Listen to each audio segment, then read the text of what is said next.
ঐতিহাসিক ময়দানে কথা বলেছেন আল্লামা লুৎফুর রহমান রাহিমাহুল্লাহ। চলে গিয়েছেন আমাদেরকে ছেড়ে। তিনি বলতেন, ইনশাল্লাহ মিজান আবার আসবে। হুজুর আমি তো আসলাম, আপনি তো আমাদেরকে ছেড়ে চলে গেলেন।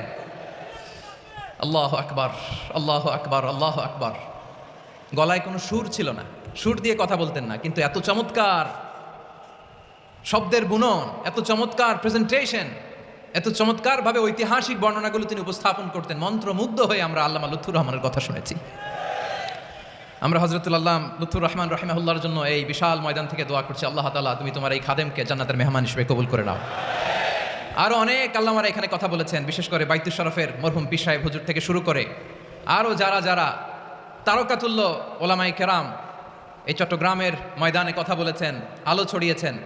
আমরা এই লক্ষ লক্ষ তাওহীদি জনতাকে নিয়ে তাদের জন্য দোয়া করছি, আল্লাহ তাআলা ওনাদের জীবনের সকল ভুল ত্রুটি ক্ষমা করে দিয়ে তাদেরকে জান্নাতুল ফেরদাউসের মেহমান বানিয়ে নিক।